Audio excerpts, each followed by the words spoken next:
Welcome back to CannaWeek, brought to you by New Frontier Data, where we deliver the week's top headlines in cannabis and hear experts weigh in on the impacts these stories are having on the industry. I'm your host, Heather Wickline. We are excited to be back in 2022. A happy new year to all of our listeners, and we're happy to have you with us. Before we get started, if you are loving this podcast, please be sure to subscribe, leave us a 5-star review, and share this episode. All right, let's get started. Our guest today, we are excited to have her on. She is a cannabis industry entrepreneur, having launched the financial news website Green Market Report in September of 2017, and where she continues to serve as executive editor. She is in high demand to present at conferences, so you may have seen her speaking or moderating a panel, as I did recently in Washington, D.C. And she currently sits on the board of the Cannabis Newswire Access Wire, and also is a co-founder of the Cannabis Executive Women's Networking Group, Industry Power Women. Please welcome Debra Borchardt. Thank you so much for being here. Thanks for having me. Of course. And as always, I am pleased to welcome back the leader of our amazing research team, Chief Knowledge Officer here at New Frontier Data. Please welcome back Mr. John Kagia. Delighted to be back, Heather. Thank you. Well, Debra, we are thrilled to have you on, and just looking over your LinkedIn profile, I mean, you've had quite the career path going back to, time in the finance industry with Bear Stearns, and then reporter, producer at The Street. You're a contributor for Forbes. We want to hear a bit more about what made you take your expertise to cannabis in 2017. Why then? What was going on? Well, I actually started following and reporting on cannabis back in 2013 when I was at The Street. But mainstream media back then really saw no value in reporting on cannabis companies. There was really just penny stocks back then, and most of them were actually fairly shady endeavors. Most of them would just put the word cannabis or marijuana, not even cannabis, because back then it was just marijuana in the title of the company, and then sell a bunch of shares and have literally nothing to do with cannabis whatsoever.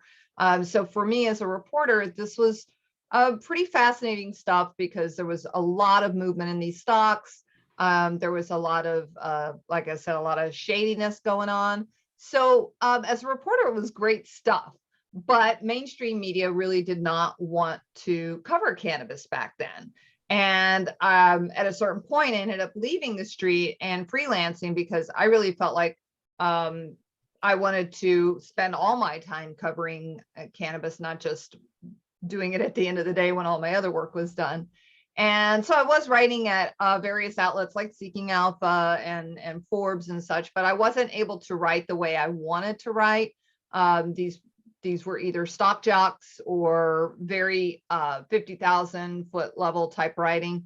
So that's why I started Green Market Report in 2017, because I just wasn't finding the kind of cannabis journalism that I wanted to see. And so I created it. That's amazing. Did you have like people clamoring to join that? I mean, being a reporter and a journalist, I feel like that would be such an interesting new industry to report on, that to have actually serious journalism going into it. Yeah. The thing that we really felt like we stayed true to our mission, that was what I chose to do, was take a fairly narrow approach to cannabis coverage. Most of the cannabis media at that time was pretty focused on lifestyle, culture topics. If you did have business writing about cannabis, it was often not very analytical. There wasn't a lot of value add. You saw a lot of just rehashing of press releases rather than saying, oh, here's a press release, but here's what it really means. So I felt like by carving out this piece of reporting, we made ourselves something unique, and that's held true. And even though there were often temptations to go beyond that, I felt that it was most important to just kind of stay true to that very narrow focus. And I really think, overall in media, you're starting to see more of that push within media is to go for these narrow silos of very targeted audiences, such that if you cover a topic, you're covering a real specific part of that topic. And so you've got a real sticky, loyal audience. Yeah, right. So true. John, before we move on, any hot questions for Debra while she's in the hot seat? Well, no, I've just really kind of respected the way that the role that Debra has played in shifting the way the media covers this space. As she said, it was such a one size fits all kind of approach and tended to be very soft. And so to see that kind of carefully considered Wall Street kind of perspective coming into the market where, yeah, I think it leveled up and that was almost like the advent of this diffusion that we've seen of specialization, much sharper and tighter reporting. And I think that served the industry really well. I think it's made it a space that now begins to feel a lot more like a lot of other spaces where investors and other stakeholders are playing in, because you can find your niche and drill in deep. So I'm a big fan of Debra's work. Right, John. And I think too, what was happening was you had some outlets covering cannabis stocks, but they weren't really they didn't want to say anything negative. They wanted it to be all just rainbows and unicorns. And we love cannabis so much that we're going to just love all the cannabis stocks, no matter whether they're run badly or not. And that was just not great for the investors, because the investors, if they went to some places, would see all this wonderful stuff about a company and then not knowing what was really going on within the company. And so, that was where Green Market Report stepped in, was we were willing to, uncover the warts and discuss the challenges that some of these companies were facing. And while sometimes the companies got upset with that, I would always remind them, look, when you do well, I'm going to point out that you've done well. And so there's going to be a lot more credibility to that article of you've done well versus you getting mad at me saying, wow, you really stumbled this quarter. You need to get, things need to be pulled together, and you're spending too much, your debt's too high, whatever. They shouldn't be afraid of me. They should just be focused on what they're doing. So in that line, Debra, I'm curious on your perspective with this idea of both the truth telling and calling the industry's baby ugly when it's warranted. What's your outlook for the state of kind of media in this space moving forward? I think we're going to start to see more of the mainstream operators get involved. We just got acquired by Crane Communications just really a few months ago in October.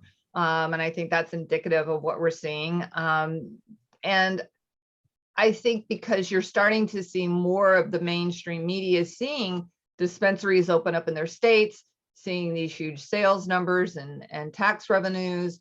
And as it just continues to grow and expand, it's less threatening and less stigmatized. So I would expect you're going to start to see more reporters having cannabis as a beat. Right now, I mean, John, you and I could probably name all the cannabis reporters that do this full time, and I would say it's probably less than 10 of us that and really truly business cannabis reporters that do this as a beat. There's quite a few that do it part-time. There's quite a few do it freelancing or just culturally and lifestyle type of stuff. But as far as business, it's just a very small group of us. Right. Well, thank you for that. All right. Well, we are going to move on. WIFR.com reports there's no plateau in sight for skyrocketing Illinois cannabis sales. So this pandemic has created a ton of challenges for many businesses, but cannabis continues to prove resistant to negative market forces. And Illinois has set another sales record in December by bringing in nearly $1.4 billion in sales in 2021. So Debra, we all remember when cannabis businesses were declared essential and allowed to stay open while other businesses were forced to shutter their doors. How do you think the pandemic has changed the way retailers engage with consumers? So the pandemic, for just regular consumers, most consumers were able to switch their consumption to an online model. As you know, everybody is buying from Amazon and things like that. But with cannabis, you're still going to a brick and mortar store. You might make a purchase online, but you're still picking it up at the store, or it's being delivered directly to you from that outlet. There's no middleman. It's just that direct relationship. And I think that as we see these markets continue to expand, that the pandemic really didn't change too much with regards to these outlets other than processing the purchases. So, and I think that, and we'll probably get into this later, but I think that model, the online purchasing and the pickup in the store, I think that might start to get affected by the whole banking issue and the memo that we got from Visa not long ago, a few weeks ago. Everybody was talking about that. I think that's really going to have the most effect on this situation. Up until this point during the pandemic, as these cannabis companies were using programs like Dutchie to process these online orders so then people could just walk in the store and pick up their little bag. I think that's going to find itself in a lot of, I don't want to say hot water, but a lot of challenges, because it sounds like that cashless ATM transaction is being targeted by Visa. And so while during the pandemic, it was kind of overlooked, I think that now as we start to roll out of the pandemic, that is not going to be overlooked anymore. So I think that the cannabis companies kind of got relaxed into this type of transaction. And I think they're going to find out that they're going to have to pivot now out of the pandemic and address that situation and how they can do those transactions. But yes, Illinois has been crushing it, along with Michigan. That whole, those two Midwestern states have just really, gone crazy. Yeah, I mean, it seems like a lot of cannabis businesses figured once all these changes have been made, you can't put that, that genie back in the bottle, right? So that's what they think. You'd be surprised. But yes, I think everybody's gotten complacent and comfortable with the cashless ATM transaction. As have the consumers, I'm sure. Yeah. Oh, I just was at a dispensary on Saturday in Massachusetts, and I like to go into different dispensaries and talk to people and stuff. And sure enough, I'm polite. I make a purchase, and sure enough, it was the cashless ATM. And the whole time I'm doing it, I'm thinking, I know this is not allowed, and I'm doing it anyway. And I'm knowing, I know it's not allowed. But everyone's doing it, I think, and everyone's doing it until they're not going to be able to do it. Right. John, what are your thoughts on that?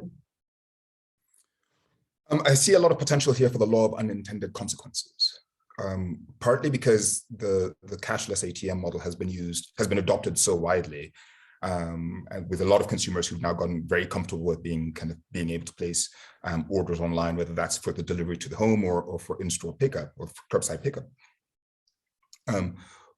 The potential catalytic effect of Visa bringing the hammer down on the industry is that it now kind of lays bare a really easily understood challenge that this industry is facing due to the lack of a coherent federal policy around this. So, this is an industry that is generating revenue hand over fist now.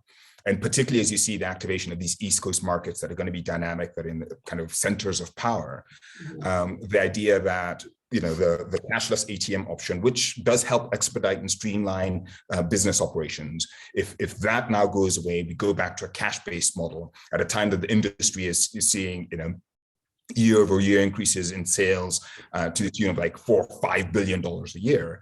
There's going to be a very strong case to be made about the urgency for the federal government to address this.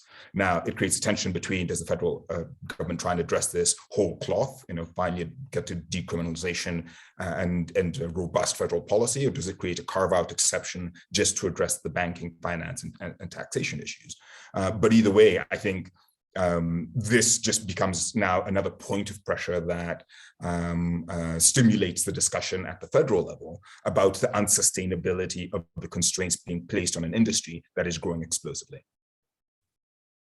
Yeah, I agree.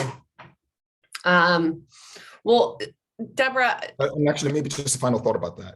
The cannabis industry is also phenomenally entrepreneurial and innovative. So, this is an industry that has found workarounds to the constraints around it for years. And I certainly don't put it past this industry to find a creative solution if cashless ATMs goes away until this gets resolved. So I'm curious to see what else might come down the pike as a viable alternative if this current option goes away. And that seems to be happening already. There are already several companies that, like you said, John, see this as an opportunity to create a product. I'm hearing of groups that are getting together to have basically a credit card that is used within their own system. So it isn't even going into the Visa MasterCard platform.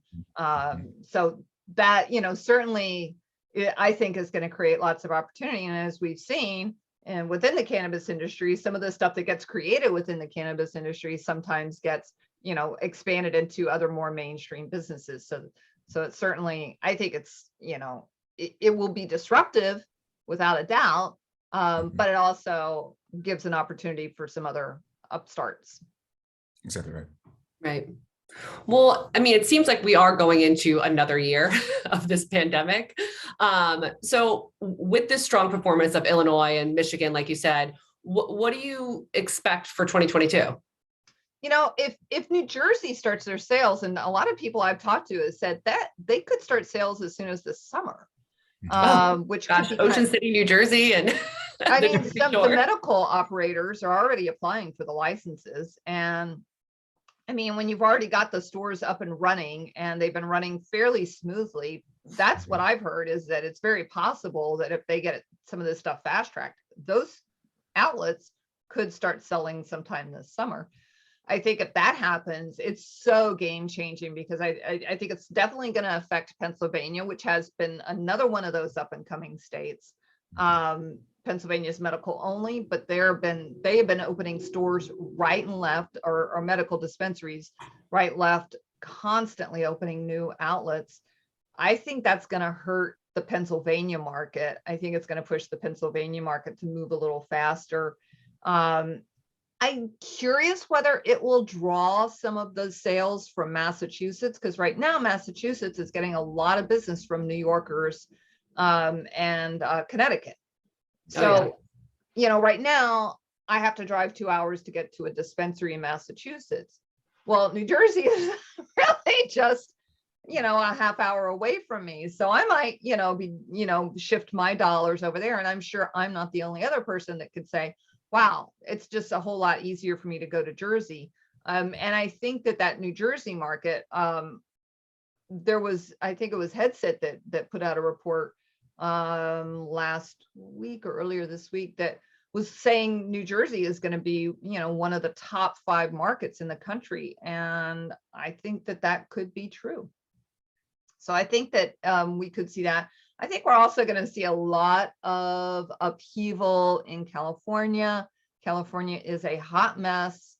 I was just out there last month for the NCIA conference. I had so many people in my ear telling me how awful things are out there. I think I just saw something from the governor, Gavin Newsom, who said, I'm going to address the tax issue in cannabis in California.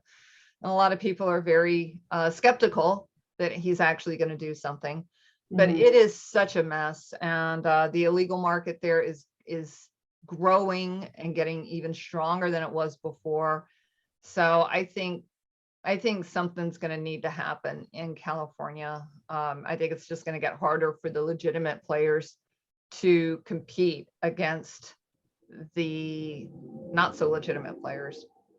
Right. And I don't even want to get into the whole legacy and all that stuff, all that whole conversation about legacy stuff, because the people I'm talking about are not the mom and pop farmer that was in Humboldt 40 years ago. I'm talking about people that are brand new, that are just piling on to the illegal market, and they're just enjoying running a business without paying any taxes. Yeah. Well, John, I know our team has done a lot of outlook on, the Jersey market. What's your opinion on that? So I actually shared Debra's view in that the regional canna tourism that New Jersey is going to enjoy when that switch flips is going to be both very dramatic, we expect, and lead a lot more of these East Coast markets that are literally watching their consumers drive over the border or drive over several borders to get to Jersey. I think it's going to influence the speed at which the conversation happens in New York. I think it's going to influence kind of that entire eastern seaboard, the mid-Atlantic region, where the conversation has been relatively slow in moving. But for example, I'm curious to see how this tension builds between the Jersey Shore and Ocean City, Maryland, as for those who are looking for an East Coast summer holiday. I think this makes the Jersey Shore look like a much more attractive destination for a certain type of both tourist and consumer. There's a couple of other things around the East Coast dynamics that I think are compelling. Pennsylvania's medical market has been growing like gangbusters. It based on the set of qualifying conditions that it has, that it's broad, expansive, and relatively easy to participate. We think there's at least a proportion of participants in the medical cannabis program in Pennsylvania that are using the program for affirmative defense. However, it's a really expensive program to participate in. So if you can drive across the border to go to New Jersey to get what will likely be more affordable cannabis and then be able to consume it without being molested by law enforcement back in Pennsylvania, I think that becomes a big attractor of tourism across the Pennsylvania border. And that's going to have an impact on pushing, we think, the Pennsylvania industry to champion legalization in a way that has been a slow burn thus far. I am curious to see what happens when we start seeing recreational dispensaries opening in Virginia, and particularly the impact that has on the national conversation, just because, as we're speaking just before this, DC is right on the border of Virginia. Congress is literally within eyeshot of some major towns that on the outskirts of DC. And it will be interesting to see how so many lawmakers, policy influencers, there's 150 plus embassies in DC, how these stakeholders who are influencing both domestic and international policy start to react when dispensaries start opening in their communities. It's adult use dispensaries start opening in the communities. I think for a lot of stakeholders, this has been an abstract conversation. And the opening of a regulated market in Virginia, I think, is going to be could challenge kind of some longstanding assumptions or misconceptions about what a regulated cannabis economy could look like. And then finally, maybe just one macro point, which we're watching quite closely because we think this could be one of the things that could potentially consequentially impact the trajectory of the market this year, which is the broader economic conditions. We're in a stage of growth where this industry expansion is very, very capital intensive. And the dynamic we're watching out for is whether broader economic headwinds end up resulting in a constriction to the amount of capital flowing into cannabis. And therefore, even though we continue to see very strong consumer demand has proven to be very, very resilient. But whether that actually slows the expansion of an industry because businesses having more trouble raising capital to expand, to acquire, to scale, to innovate. It doesn't diminish the long-term opportunity of the market. It may just slow the pace of growth that we've been seeing if capital constraints become a big issue as we go into the year ahead. Thank you for that. Well, moving on, SeattleTimes.com reported what to expect for cannabis in 2022. So as we've discussed, there's a lot to be excited about, but a few things to be concerned about. Debra, you have extensively covered cannabis financial markets. What's your outlook for cannabis capital markets in 2022? I kind of agree with John in a way. I think that a lot of the big money deals that we saw last year and even the year before, I don't think we're going to see as many of those. I feel like the SPACs have maybe run their course. The SPACs were all these massive, like 100 million, 200 million, and they just didn't have really the companies to go after. And they've, in my opinion, kind of overinflated the values of some of the companies that were seen as qualifying transactions because they just didn't have a lot to choose from. So they went, oh, we'll take company A over here. And then you would look at it and go, well, company A only has this much in revenue. And wait, you're buying them for how much? Yeah. Like it wasn't making any sense. And then the secondary market for those SPAC shares is awful. And so you start to get into a situation like we see with like say the parent company where it's just, you know, $500 million charge.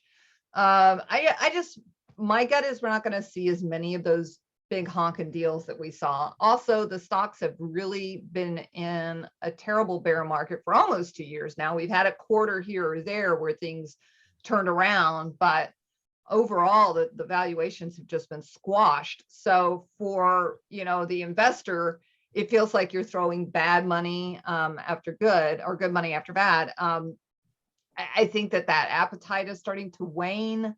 So I think it's actually going to be a lot harder to raise money, maybe not on a smaller scale. I just saw that Garden Society did a Series A, raised 7 million. I think that's so great company, great female-led company. So maybe we'll see more of those smaller deals where the investors are hoping to find that next brand that's going to really resonate and could go national, if you know, as national as you can go on cannabis, but be more of a multi-state brand. Got it. John, anything to add to that?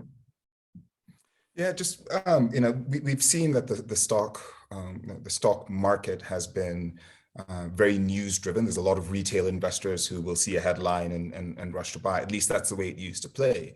And there just hasn't been a lot of good news, particularly anchored around kind of this federal story. You know, I think that helped buoy prices in 2020 coming into 2021. But once it became clear that the federal story wasn't going to be happening, it will take some significant developments, we think, to drive those prices back up to what we were seeing a few years ago. Not ruling it out, but it's hard to see from where we're starting off this year, the sort of catalytic event that would lead to the burst of enthusiasm, in some cases irrational enthusiasm, but the burst of enthusiasm that we've seen in past year cycles of this market. Right. And maybe I'll put that question to Debra. You know, do you see a catalytic event that could lead to a turnaround for the broad market as opposed to individual companies? You know, that's a tough one because, you know, we've seen the provinces in Alberta and Ontario issue so many licenses that a lot of the companies in those provinces in Canada have had declining sequential sales. So that was not a good, as you point out, not a good headline. And then we have seen, like we were talking about Michigan being such a great state, but if you start to look at Michigan sales, they've also started to kind of plateau and even tip a little to the downside. So I feel like, you know, I don't think legislation wise, I personally don't see that anything's going to happen this year on legislation. I feel like if we would have seen it, we would have seen it. I could be wrong, and I'm happy to be wrong on that. I'm not a political reporter. But I haven't heard of any positive comments around that area. So I kind of feel like it starts to, you know, I hate to say it, kind of point back to Jersey, and only because Jersey is close to New York. And so you've got all this media, and I feel like that's going to be the impetus.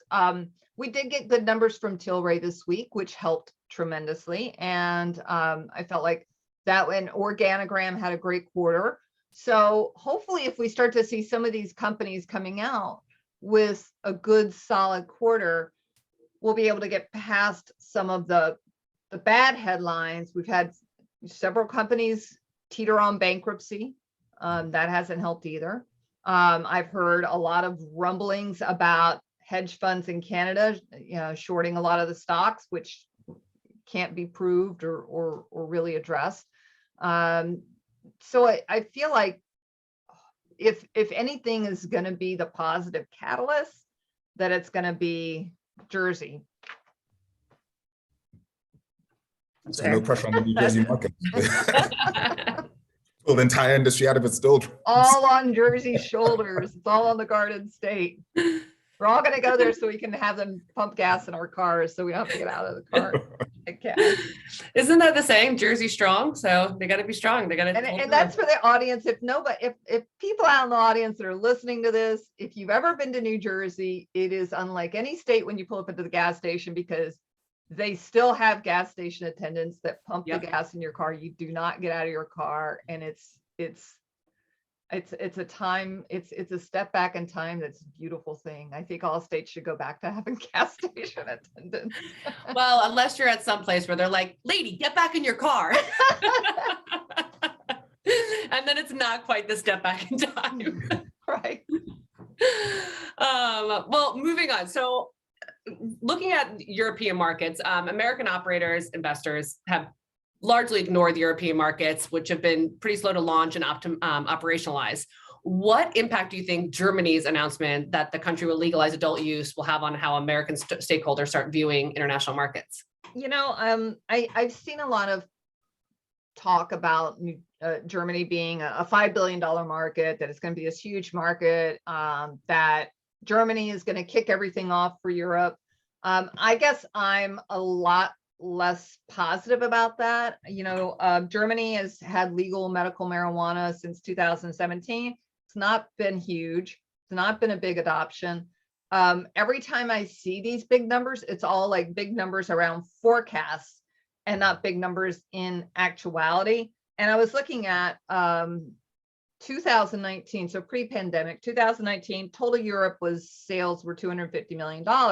Total Europe. That's like 1/4 for Green Thumb Industries, and the U.S. did 12.1 billion. Now, granted, the U.S. you've got a lot of rec sales in there, but the European market still has a lot of stigma. I mean, they've had CBD there for years, and that market still hasn't even bought a bunch of CBD because they're freaked out and think CBD is going to get them high. I mean, there's so much misinformation. I just don't see that the numbers are going to be all that big. And I think that's why a lot of the American companies, when they took a look at it, backed away from it, because it was going to be a huge investment and the payoff wasn't really going to be there. It may not be there for many years. And then you've also got the situation in Europe that almost is similar to the United States in that each country has its own set of rules and regs. It's not going to be like the EU where they're all going to have one standard for cannabis. Each country is going to be different with the packaging and the rules. And it's going to be, if you thought the United States was hard to navigate for cannabis, I think Europe is just going to be even harder. Having said that, to me, the promise is in Eastern Europe. I think Eastern Europe, you'll see much more adoption of cannabis companies, because you're going to be able to give people jobs. You have a lot of depressed areas that you can refurbish and restore for cannabis facilities. You've got a cheap labor force. So I feel like we're probably going to see more happening in Eastern Europe as far as cannabis growth, just because of that, because it gives them jobs and it helps depressed locations.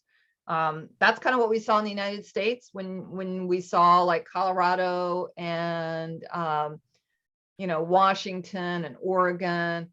Those cities where they first started putting dispensaries were always in the crummy parts of town. They were always in the rundown industrial areas, and that's who started it, and that's where things got started. I guess I feel like, to me, that's where we really see the growth in Europe, is Eastern Europe. I just don't think that the numbers are going to be all that huge in Germany. Right. John, what do you think about those numbers for Germany? Or why do you think that they are projected to be where they are? So I think there's a couple of dimensions to the German story that we find really compelling in the outlook. So one is that the fact that this was an announcement made by a newly elected coalition government relatively soon after the election. So this was an announcement was made in December, the election was in late September. I don't think anyone really expected this to be one of the new government's priorities. And so it makes us wonder whether, there's some intention here to move quite quickly to do this. The question is, what does this end up ultimately looking like? What does the regulatory structure that's going to be proposed look like? So I think the fact that it does look, at least from early indications, that there's some intention to move robustly around this. Clearly, the German public is behind this, given that 4 of the 5 parties that were vying for the Bundestag in September had included in their policy proposals drug policy reform. I think there's been this kind of coalescing around this idea that it was time for this to happen in Germany. The nature and ultimate form of the regulated market, I think, is the wildcard question, and that's going to dictate what the revenue opportunity looks like. But there does seem to be some intentionality around from the administrative state. Second, I would not underestimate, or at least we think that there's something to be said for the gravitational pull of Germany as Europe's largest economy, as Europe's most influential economy. And for some of these neighbors where there have been quiet conversations happening in Italy, in France, in Spain, in Portugal to move toward a regulated market, I think this animates that conversation.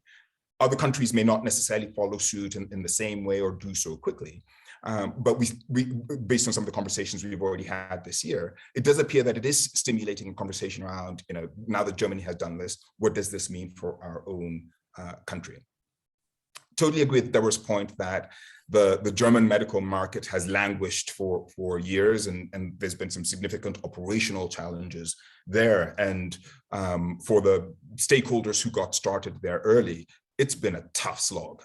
Recouping the investments from that market has been really, really challenging. I have to assume that they're quite kind of excited about the potential of being able to translate and capture some of the adult use market, much like we're seeing in New Jersey, or we saw in markets like Illinois, where the medical market was a really tough place to do business. But if you survived and made it out of that, then when the switch got flipped, you actually in a really strong position because you trimmed the fat, you'd learned how to operate lean, you'd figured out a product mix that may have been small, but was well suited for your audiences. And so I think that's part of the reason why we're seeing such strong performance in these markets is these operators who survived that long dry spell were really well framed now for to capitalize on the very substantial opportunity on the rec side. And when you think about it too, the argument of, oh, well, if Germany legalizes, that's going to, set off this chain reaction in Europe. I mean, when you think about it, Amsterdam's been legal for decades. They've never started some chain reaction over Europe, and with Amsterdam having legal cannabis and having had it for, I remember when I was 15, I was in Amsterdam and I saw little tugboats with plants all over it. And I don't want to say all of them, but that was a long time ago. So it's been that Amsterdam didn't exactly, start a domino effect in the country. So. Fair, but also don't think anyone looked at Amsterdam and thought we would want this in our communities. Like I don't think so that's the question is, are they going to look at Germany and go, yes, so I want this? Because Czech Republic also has had some kind of legal cannabis. I was there a few years ago and saw it. It hasn't really. And I think the point you make is an important one, which is in the North American markets, our reflex has been to make this a capital-driven kind of revenue model. Like we have built this as capitalistic cannabis economies. I think that's going to get tested in Europe. I think we're going to see first the real challenges to whether to make this a stark for-profit market, or whether there are ways to do this through the social club model, through the kind of community-based model, the co-op model. I think there's going to be much more kind of consideration of that, partly because the dynamics that are shaping the legalization conversation in those countries is quite different than some of the dynamics that influence legalization in North America. So the opportunity could ultimately end up looking quite different. And I think entrepreneurs will find ways to capitalize on the gray spaces. I think the markets that go home grow as a primary source will you'll see homegrown supplies take off. But I would not necessarily assume that Germany or the rest of the European market is going to end up looking like the MedRec model that we've seen in the US States or in Canada. I would expect that there's going to be some countries that decide to go for a less capital-based model, and one that say looks more community-based transaction, kind of more cooperative-based cultivation and product sharing. But it's certainly going to be something to watch. I think it's going to be an interesting season over the next couple of years as these countries figure out what their potential approaches might be. Well, John, I know you and I spoke about this, and with Mitch as well, just about the normalization before legalization, especially in the US. And, Debra, as you said, when you were there 15, it was probably still very taboo around the world, right? Like it was very not as normalized. Do you think that Europe will experience that normalization, that they may want that in their country? I know you're saying, do they really want to have that in their country like Amsterdam has had for years?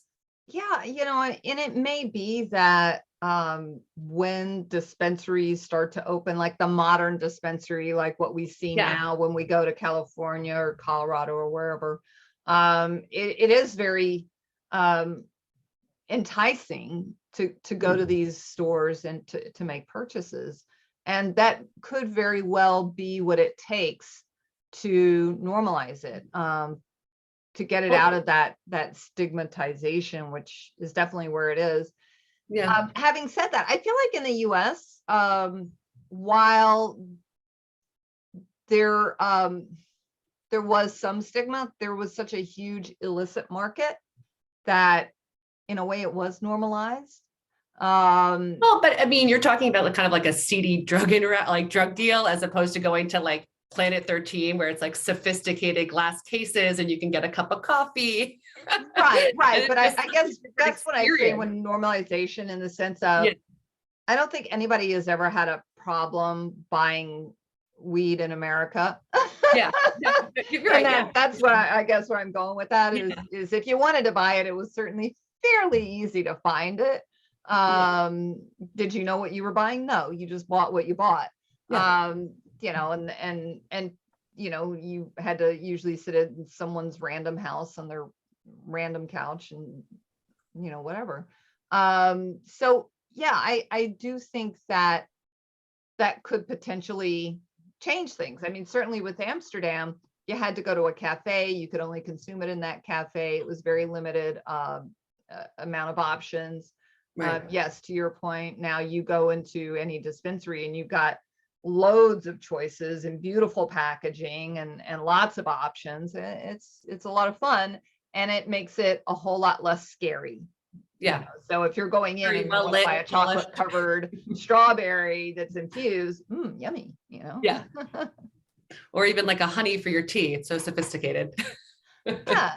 And it, and even here we've had a lot of education around just like CBD, and we're still in the education mode on CBD. So I think that, there's just going to be a big learning curve in those countries. Right. Well, we have taken up a lot of your time, but before you go, we do like our guests to give a shout out to someone in the industry. If you have someone in mind that you want to give some props to. I want to give props to Rosie Matteo and Matteo Communications. I think they've done an amazing job. I've known Rosie, since I started Green Market Report in 2017, and she was a one-woman shop back then. She now has something like 60 employees. And I just love the fact that it's a female-owned company and that it's done a lot to promote a positive message for cannabis companies and the cannabis industry as a whole. So I guess that's my shout out. All right. Well, go Rosie. Well, thank you both so much for your time, Debra. We really appreciate you joining us. And thank you to our listeners for joining us at CannaWeek. Please be sure to like, subscribe, hit the notification bell. If you really like us, leave us a 5-star review. I'm your host, Heather Wickline. We're excited to be back, and we will see you next time.